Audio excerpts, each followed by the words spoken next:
So maybe the title of this video sounds a little bland, but there are few who are better at defending free speech than Brendan O'Neill. And given what some of O'Neill's fellow panellists said about free speech in this discussion, it definitely needed defending. This panel discussion was part of the Spiked Online Unsafe Space tour of American campuses. The question for this discussion was, is the left eating itself? An interesting topic, no doubt, but this turned into a discussion about free speech with Brendan O'Neill and Bret Weinstein defending a free speech absolutist position, while Laura Kipnis and Angus Johnson arguing that restricting the free speech rights of certain people is fine on a college campus.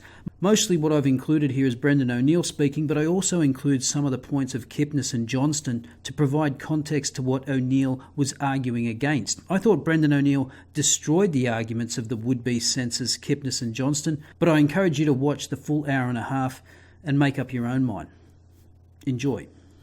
My answer to the question, is the left eating itself, is no. For the simple reason that what we have on campuses in the US and the UK today is not left. This hyper-racial consciousness, this insistence on female fragility, this paranoid philistinism so that books are defaced with trigger warnings and everything from tabloid newspapers to sexy pop songs can be banned. This disavowal of your own autonomy, your own adulthood, and you're pleading with bureaucracy to provide you with psychic comfort. This use of racial phrases like white men, as if all white men have the same privilege, as if class, the building block of left politics, was irrelevant, or such a small thing that it didn't bear talking about. None of this is left. None of this is what I understand to be left. In fact, it has far more in common with the politics of reaction than it does with the politics of the left. It is a replay, in my view, of the carnivals of reaction that greeted the rise of Enlightenment thought, the birth of mass democracy, the liberation of women and ethnic minorities from second-class oblivion. In my view, today's campus agitators better resemble the reaction against those progressive, radical leaps forward for humankind than they do the progressive, radical leaps forward themselves. They are not left. I know this sounds like semantics, but it's incredibly important that we get this right. I know they call themselves left, but North Korea calls itself a democratic republic. People lie. And more importantly, people use progressive phrases to disguise reactionary agendas. That is a long-standing historical phenomenon, and that is what we face on campus today. The dressing up of the new reaction against Enlightenment thought as something progressive. I think what we face on campus today and across many institutions in the West is something far worse than left-on-left battles. We face the slow-motion, agonizing death of Enlightenment thought and the return of reactionary ideas. Just on why I think they are not left-wing, and we really must stop calling them left-wing. Just a few examples. The first thing is that this new campus radicalism completely grates against the idea of universalism, which is one of the key ideas of left-wing politics from the French Revolution onwards. The idea of the common man, the rejection of the biology or the politics of race and the politics of division in favor of emphasizing common interests. The new radicalism completely grates against that. It does it through always emphasizing the fragility of black students, the culpability of white students who benefit from historical privilege and therefore are culpable for the crimes of history. You know, when I visit American campuses, I'm really shocked by the politics that is on offer to students. It's either black self-pity or white self-loathing. That seems to me to be the only options in radical politics on campus today. A highly racialized, hyper-racial politics. And it's really emphasized in the phrase, stay in your lane.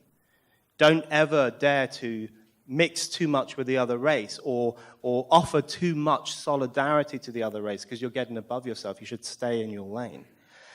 You can also see it in the way in which this new radicalism completely grates against the idea of class.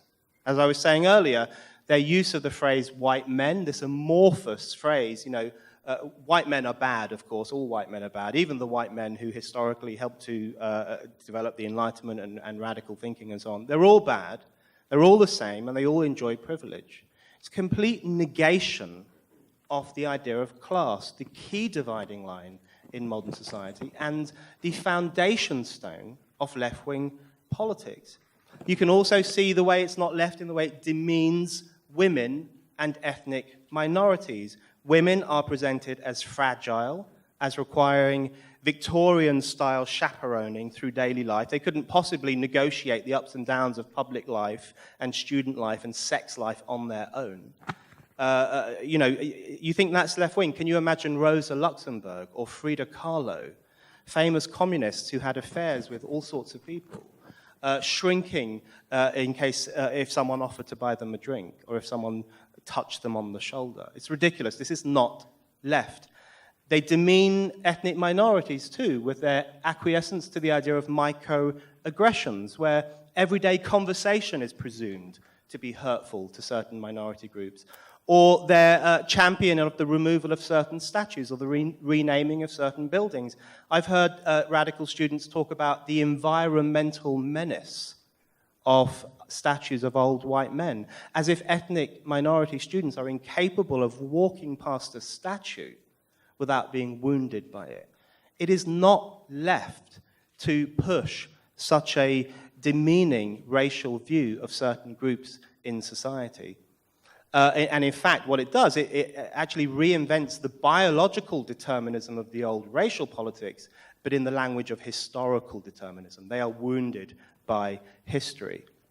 So in so many different ways, this is not left. This is a reactionary, illiberal politics. And in my view, it has far more in common with the old reactionary politics, particularly the reactionary politics that emerged in the aftermath of the development of Enlightenment thought.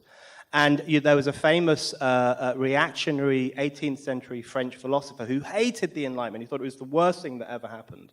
And his famous line was, his name was Joseph de Maistre, his famous line was, "There is no such thing as man." He said, there are French men, there are Italian men, there are black men, there are white men, there are poor men, there are rich men, but there is no such thing as man. And whenever I hear student radicals crying about white men, black people, women, and everyone having different ideas and different views and the need to control public interaction to protect people's feelings, I always hear the echo of that anti-universal, anti-progressive, anti-radical cry. There is no such thing as man. I think what we have to recognize is that on campus right now, we face something far worse than left versus left or left versus right, or the alt-right coming in and stirring things up and left-wing people crying as a consequence. We face a generation that has been schooled to reject Enlightenment thought, schooled to reject due process, schooled to reject freedom of speech, schooled to reject the ideal of autonomy, and encouraged to see themselves as fragile and weak and requiring bureaucratic, therapeutic scaffolding in every area of their lives. That is not left. That is the opposite of left. That is the opposite of radical, and it needs to be challenged by everyone who seriously considers themselves to be a left-wing person. As a leftist myself, that is, an anti-capitalist, I have to start by acknowledging the correctness of the premise that there's basically no such thing as free speech. There's no free marketplace of ideas because some idea mongers have more purchasing power than others or a better position in the idea marketplace. Markets don't produce equality and never have. In fact, they produce massive inequality. Look around. Check out some wealth and income distribution data. In this context, I do find it difficult to deny that the free speech argument is a comforting illusion, a cover for the fact that powerful interests determine who can speak and who gets heard and by how many. As an anti-pundit, I also have to acknowledge that there's no credible absolutist position on free speech. When John Stuart Mill said back in the 1860s that more speech was the solution to bad speech, there were certain structural exclusions he was ignoring. Did freed men and freed women have access to the marketplace of ideas? No, because to have access to free speech, you have to be able to represent yourself, to be part of the discourse. It's not a birthright, it's a political right that, in the case of historically underrepresented populations, has to be fought for. All speech and all ideas don't have a place on campus. There are intellectual standards to be maintained and principles to uphold, and most importantly, the most important one is that campuses are inclusive places, not venues to debate whether blacks or Muslims or trans students deserve social equality. Those debates have been settled. If student Republicans want to invite alt-right and edgy neo-fascist speakers, they can invite them to off-campus venues. If it were 1932, would we invite Joseph Goebbels to campus to debate whether Jews and homosexuals should be removed from Germany on the principle that good speech will obviously trump bad speech and all ideas deserve a hearing? No, and campus presidents should not be doling out hundreds of thousands of dollars in security costs to protect idiots with ignominious ideas that are opposed to our core values. The Goebbels analogy isn't very far-fetched at the moment, as we know. We have white supremacists running the executive branch. We have fascist gangs with guns terrorizing cities and mowing down those who get in their way. African-American voting rights are being systematically clawed back. And yesterday I read in the Times about a white 18-year-old student at the University of Hartford boasting on social media that she tried to poison her black roommate. Yes, I know all the invite Milo to campus arguments. Who do we want to appoint as the idea gatekeepers, etc. But if fascists and racists want to exclude certain identities from the future, these aren't ideas, they're threats. And we have to start making that distinction. The time to stop inviting fascists to campus is right around now. And as a bonus, maybe the Antifa would stay home too. Yeah, I want to defend free speech for Nazis because the idea that you can have free speech but not for Nazis is such a profound contradiction in terms. That's not free speech, that's licensed speech. That's speech that you are licensed, that is speech you are licensed to enjoy so long as you are not a Nazi. That's not freedom of speech. That's the end. That is the end of freedom of speech. The second you push someone outside of freedom of speech, that's the end of freedom of speech. I have to be really, really honest here. I'm disappointed to hear someone, even someone who has been sucked into the Kafkaesque censorship of modern-day campus, make the case for silencing certain voices. And there are two basic reasons why you have to have free speech for Nazis. The first is, if you argue for any kind of speech control, the idea that it will just be limited to people you don't like is crazy. History tells you that's wrong. It's never happened. In Britain, in the 1930s, there were lots of very positive, inspiring, working-class uprisings against fascists, and some on the left, some ill-informed people on the left asked the government to pass public order legislation to prevent fascists from gathering in public. And the government said, yes, okay, we'll do that. Guess who it was used against? Time and again, this public order legislation. It was used against the left. It was used against communists. It was used against socialists, whose marches were banned, whose gatherings were banned. You are signing your own death warrant when you support censorship of anybody. And that's such a grave folly. The second reason you should support free speech for Nazis is because the only way, and this is a cliche, but it's a cliche because it's true, the only way to challenge prejudice is to confront it head-on in the public realm and destroy it with argument and reason. There was an era in which Nazis were arrested under a kind of hate speech legislation. They were punished, they were fined. That was in Weimar, Germany, in the 1920s and the early 1930s. Nazis were arrested for what they published. They were punished. They were fined for what they published. Do you know what they did as a consequence of that? They milked it. They presented themselves as victims.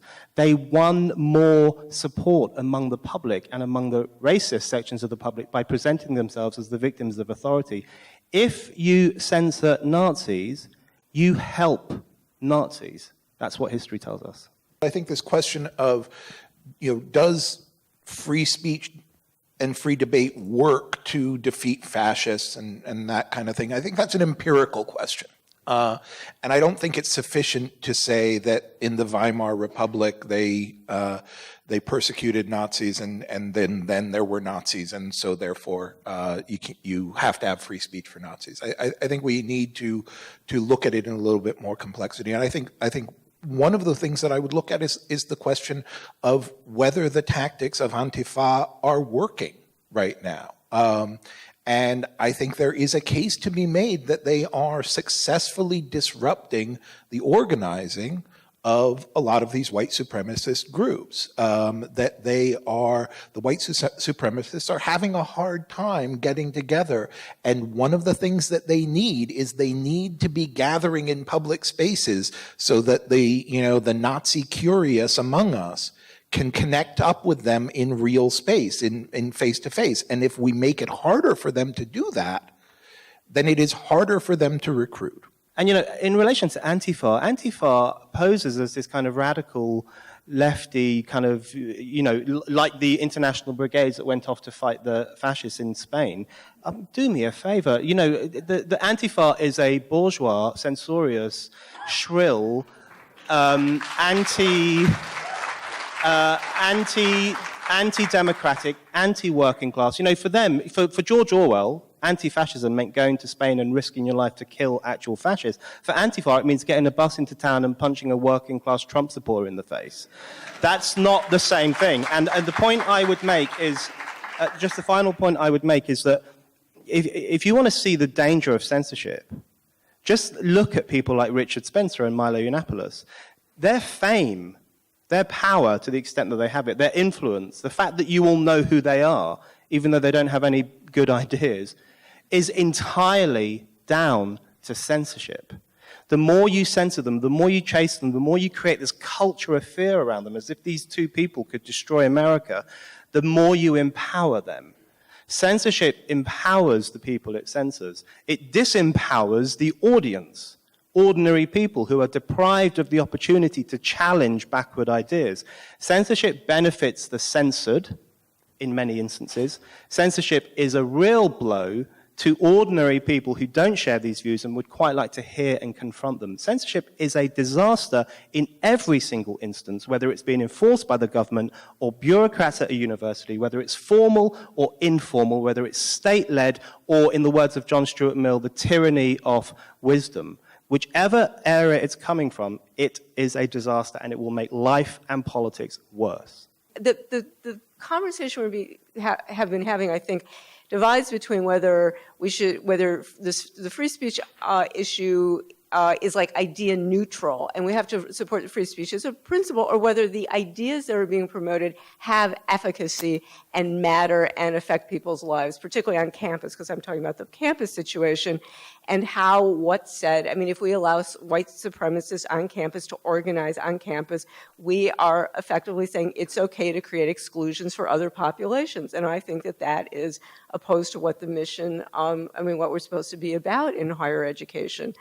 And so these things, I think, are very worrisome. I mean, I take them seriously at a content level as opposed to, I guess that was the distinction I was drawing between the principles. I mean, that there are specific things happening that we have to deal with as opposed to, the principle about it. So that's Thank you, as Laura. much as I can come up with right now. Definitely. And Brendan, your thoughts, please. But what you're describing is licensed speech. It's not freedom of speech. And I think it's really important that we recognize that.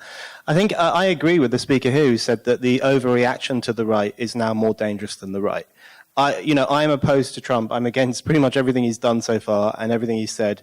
But Trump derangement syndrome strikes me as a far greater threat to the idea of democracy, to the idea of open debate, to the idea of campus debate than Trump himself is. I think the reaction is incredibly dangerous. And it's interesting that you mentioned being the daughter of Holocaust survivors. I was at the Museum of the History of the Jews of Poland in Warsaw a few weeks ago, and what was really striking, what you really got from visiting that museum, is that fascism is censorship.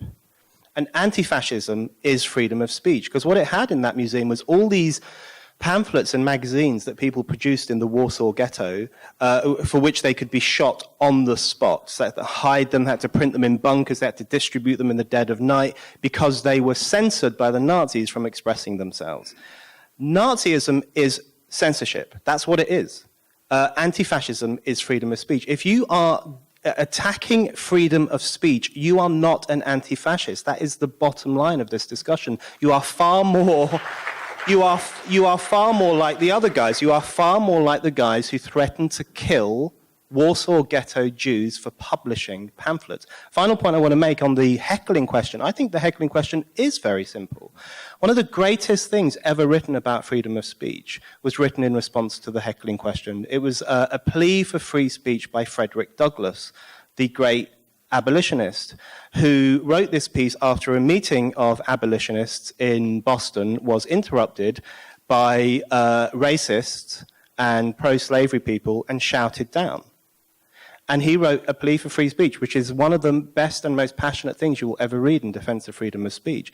So that wasn't a First Amendment issue. The state, Congress, government was not interfering with his and the other people's rights. That was a matter of informal censorship, enforced by a mob, or as we would now call them, a protest of SJWs.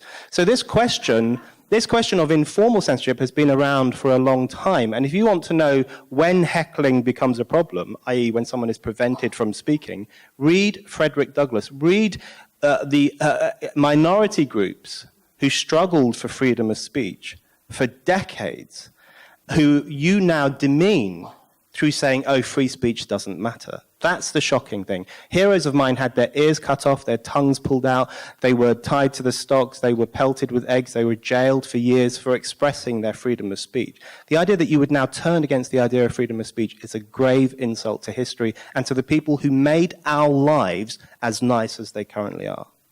But do you know that, can I just say one thing? Quickly, if you will. All speech on campus is licensed speech.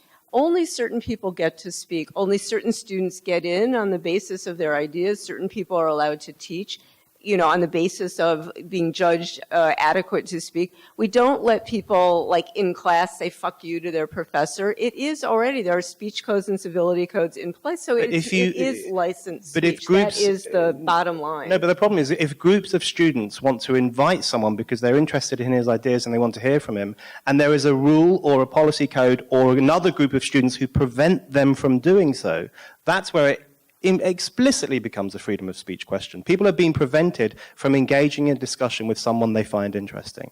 The question of where are the grown-ups, that's the question, I think, to ask. And that's what I was getting at earlier on, which is that I don't think this is just gangs of radical left students attacking more moderate left students and so on and so forth.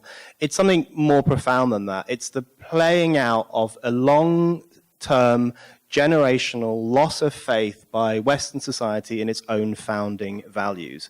And when you raise a whole new generation with no respect for due process, no respect for freedom of speech, to cultivate their own self-esteem and protect their own self-esteem above all else, you make monsters. So it's not entirely their fault. The final point I would end on is in relation to freedom of speech. Angus says, okay, if a group of students is denied the right to invite a speaker, then those students' speech rights are undermined, but not necessarily the speakers. Those speech rights, the speech rights of listening to speech, are the most important rights in freedom of speech.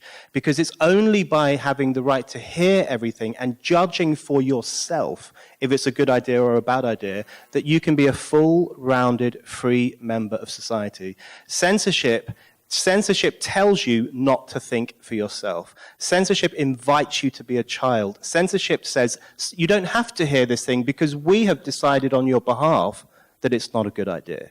Censorship is disempowering, insulting, paternalistic, and it encourages stupidity. I think the most important, it's very important that everyone has the right to say what they want. It's even more important that we all have the right to hear them and judge for ourselves using our free will and our autonomous thinking, whether they're talking sense or nonsense. Thank you, Brendan.